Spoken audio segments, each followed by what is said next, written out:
Bhaktivedanta Jnananjana Chakshurmilitam Yena Tasmai Shri Gurave Namaha Shri Chaitanya Manobhishtam Sthapitam Yena Bhutala Swayam Rupa Kadama Hyam Dadati Svaparantikam Vandeham Shri Gurun Shritaparathamalam Shri Gurun Vishnavamscha Shri Rupam Sagrajatam Sahagana Raghunatam Vitantam Sajivam Sadvaitam Savadhutam Parijana Saitam Krishna Chaitanya Devam Shri Radha Krishna Padan Savanavita Shri Vishakam Hitamscha Hare Krishna Karuna Sindho Dina Bandho Jagatpate Gopesha Gopikanta Radha Kanta Namostate Tapta Kanchana Gaurangi Radhe Vrindavaneshwari Rishabhanu Sute Devi Paramani Hari Priye Achakalpa Tarbhyascha Kripa Sindhu Vacha Palidanam Pavane Vyo Vaishnavibhyo Namo Namaha Shri Krishna Chaitanya Prabhu Nityananda Shri Advaita Radhara Shivasari Gaura Bhaktavinda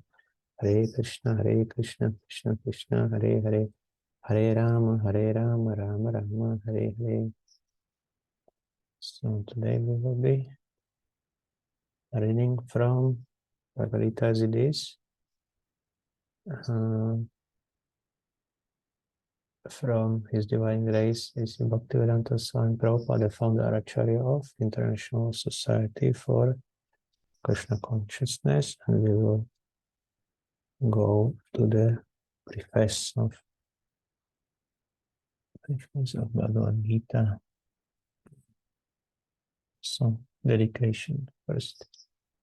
So, dedication to Srila Baladev Vidyabhushana, who presented so nicely the Govinda Bhashya commentary on Vedanta philosophy. So here I just say that Srila Baladev Vidyabhushana, this Govinda Bhashya philosophy is commentary of Vedanta Sutra. Vedanta Sutra is kind of essence of all the Vedic literature in a very condensed form, in the forms of sutras, which are very short, condensed sentences which describe the Vedic philosophy. And it's kind of proof when someone writes commentary on this Vedanta Sutra is this treated as kind of bona fide philosopher who can do this. So every disciplic succession of the various philosophies, they saw that this commentary is in their line also.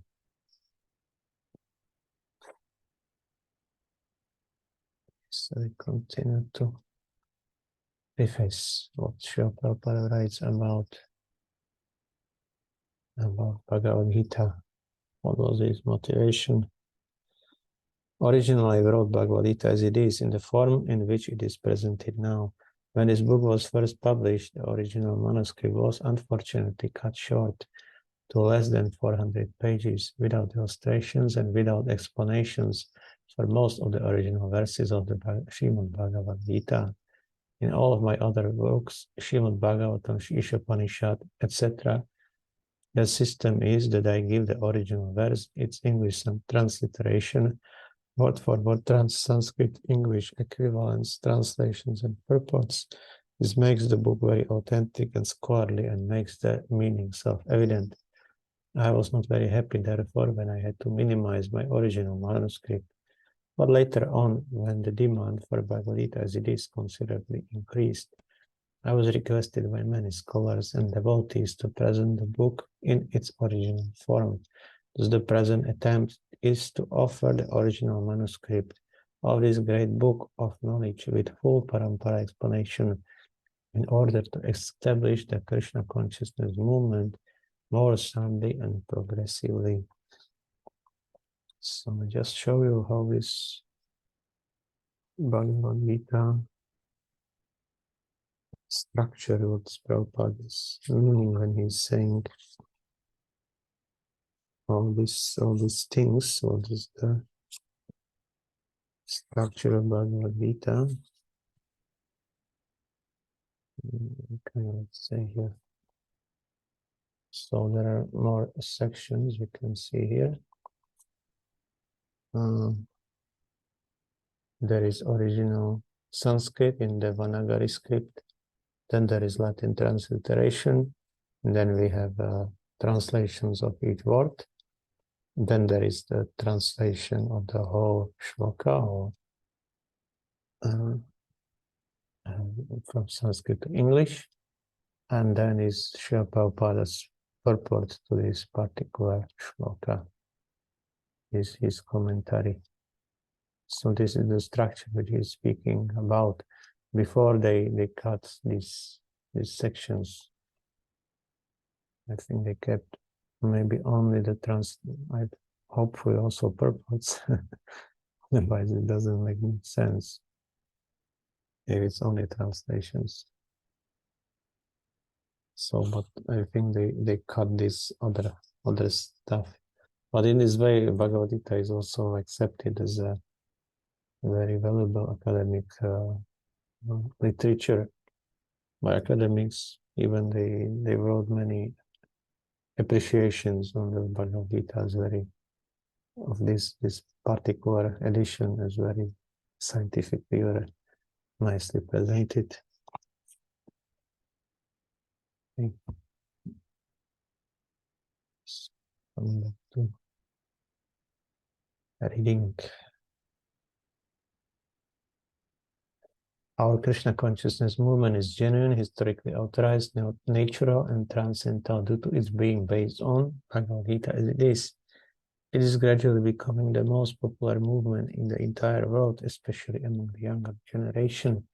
It is becoming more and more interesting to the older generation. Also, older gentlemen are becoming interested, so much so that the fathers and grandfathers of my disciples are encouraging us by becoming life members of our great society, the International Society for Krishna Consciousness. In Los Angeles, many fathers and mothers used to come to see me to express their feelings of gratitude for my leading the Krishna Consciousness movement throughout the entire world. Some of them said that it is greatly fortunate for the Americans that I have started the Krishna Consciousness movement in America. But actually, the original father of this movement is Lord Krishna himself, since it was started a very long time ago, but is coming down to human society by disciplic succession. If I have any credit in this connection, it does not belong to me personally, but it is due to my eternal spiritual master, His divine grace on Vishnupada Paramahamsa Parivrajakācārya Shtatarashta Shishimad Bhaktivedanta Swami Prabhupāda. So Prabhupada is saying here how, due to the thing that this movement is based on the teachings of Bhagavad-gīta, is very genuine and historically authorized, natural and transcendental. And this way also, when things are genuine, so it produces naturally the attraction of the people, because people are, if they are sincere, of course, they are looking for such genuine things.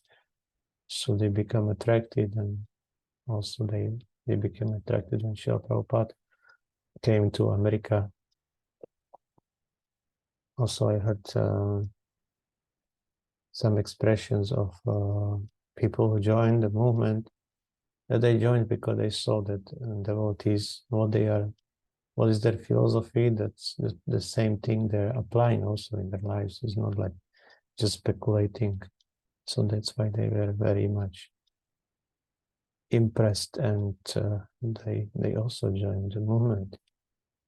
And also here we see that even parents were appreciating the endeavor of Srila Prabhupada, but Srila Prabhupada in his humility is just sending all the praise to Lord Krishna and also to his spiritual master, Srila Bhaktivedanta Swami Prabhupāda. Okay, so if personally I have any credit in this matter, it is only that I have tried to present Bhagavad-gīta as it is, without any adulteration. Before my presentation of Bhagavad-gīta as it is, almost all the English editions of Bhagavad-gīta were introduced to fulfill someone's personal ambition. But our attempt in presenting Bhagavad-gīta as it is to present the mission of the Supreme Personality of Godhead, Krishna. Our business is to present the will of Krishna, not that of any mundane speculator like the politician, philosopher, or scientist, for they have very little knowledge of Krishna despite all their other knowledge. When Krishna says, Man mana bhava mad bhakto madhyajimam namaskuru, etc., we, unlike the so-called scholars, do not say that Krishna and his inner spirit are different. Krishna is absolute, and there is no difference between Krishna's name, Krishna's form, Krishna's qualities, Krishna's pastimes, etc. This absolute position of Krishna is difficult to understand for any person who is not a devotee of Krishna in the system of parampara disciplic succession. Generally, the so-called scholars, politicians, philosophers, and swamis, without perfect knowledge of Krishna, try to banish or kill Krishna when writing commentary on Bhagavad-gīta. Such unauthorized commentary upon Bhagavad-gīta is known as Mayavada-bhashya. The Lord Chaitanya has warned us about this unauthorized man. Lord Chaitanya clearly says that anyone who tries to understand Bhagavad-gīta from the Mayavadi point of view will commit a great blunder. The result of such a blunder will be that the misguided student of Bhagavad-gīta will certainly be bewildered on the path of spiritual guidance and will not be able to go back home, back to Godhead.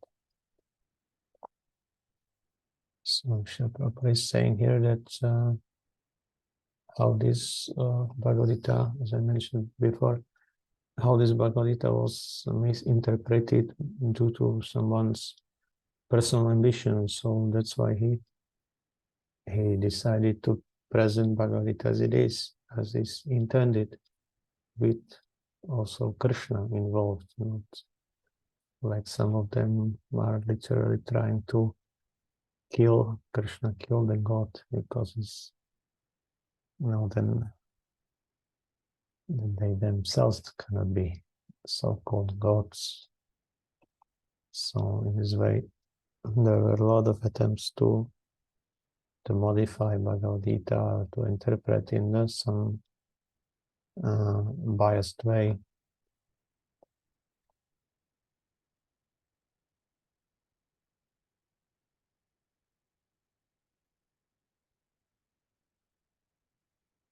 Our only purpose is to present this Bhagavad-gīta as it is, in order to guide the conditioned student to the same purpose for which Krishna descends to this planet once in a day of Brahma, or every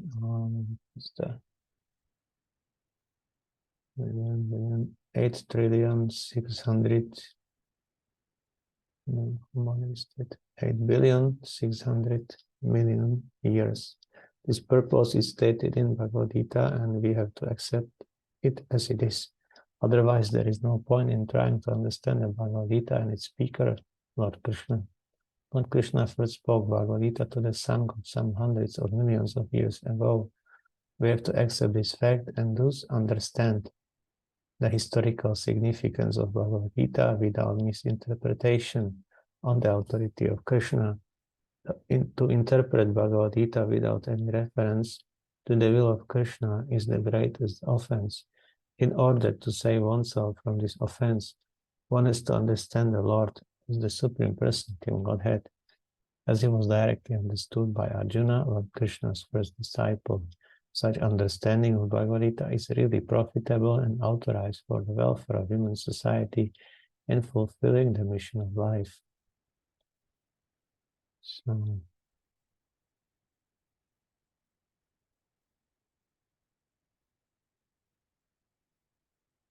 So Krishna has some purpose why he's descending to this planet to pick the conditioned souls and bring them back to the spiritual world. And so that's also the purpose of Bhagavad-gīta, to achieve this objective. So that's therefore we should take Bhagavad-gīta also with Krishna as the authority, and not try to interpret Krishna or not Krishna, sorry, Bhagavad-gīta in different ways. It's then considered as a offense. So we have to accept Krishna as the Supreme Personality in Godhead. And in this way we can approach the Bhagavad-gīta also. Krishna consciousness movement is essential in human society, for it offers the highest perfection of life. How this is so is explained in the Bhagavad-gīta. Unfortunately, mundane wranglers have taken advantage of Bhagavad-gīta to push forward their demonic propensities and mislead people regarding right understanding of the simple principles of life.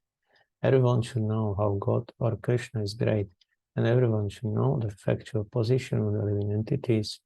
Everyone should know that the living entity is eternally a servant, and that unless one serves Krishna, he has to serve illusion in different varieties of the three modes of material nature, and thus wander perpetually within the cycle of birth and death. Even the so-called liberated Mayavadi speculator has to undergo this process. This knowledge constitutes a great science, and each and every living being has to hear it for his own interest.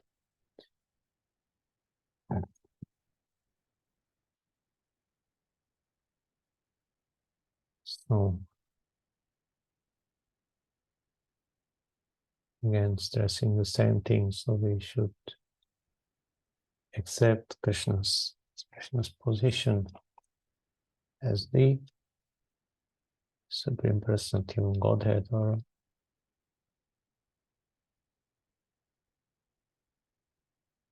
and also our position, which is that we are servants of Krishna. Otherwise, if we don't act like servants of Krishna, then there is no other option than being servant of his illusory energy and perpetually remaining in this material world. There is no other options. They just keep in these two. People in general, especially in this age of Kali, are enamored by the external energy of Krishna, and they wrongly think that by advancement of material comforts, every man will be happy. They have no knowledge that the material or external nature is very strong, for everyone is strongly bound by the stringent laws of material nature.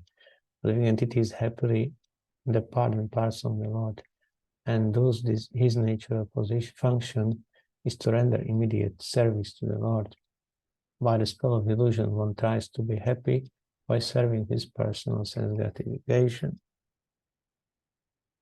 in different forms, which will never make him happy. Instead of satisfying his own personal material senses, he has to satisfy the senses of the Lord. That is the highest perfection of life. The Lord wants this, and he demands it. One has to understand the central point of Bhagavad-gīta. Our Krishna consciousness movement is teaching the whole world this central point, and because we are not polluting the theme of Bhagavad-gīta as it is, anyone seriously interested in deriving benefit by studying the Bhagavad-gīta must take the help from the Krishna consciousness movement for practical understanding of Bhagavad-gīta under the direct guidance of the Lord. We hope, therefore, that people will derive the greatest benefit by studying Bhagavad-gīta as it is, as we have presented it here.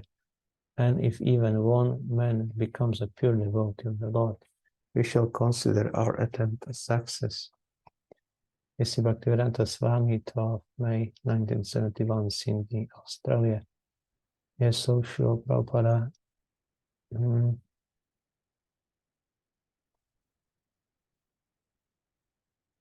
Again speaks about our constitutional function, which is to serve the Lord, not to serve our senses, our sense gratification, but to serve the Lord's senses, and then we also will become happy.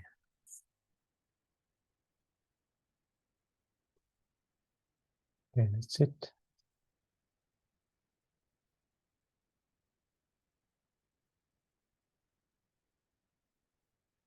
Next time.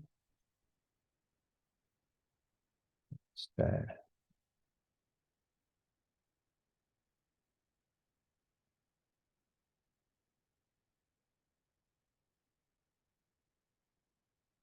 Next time we start with the introduction to Bhagavad-gīta. It will be longer sections, so we will take it in multiple parts.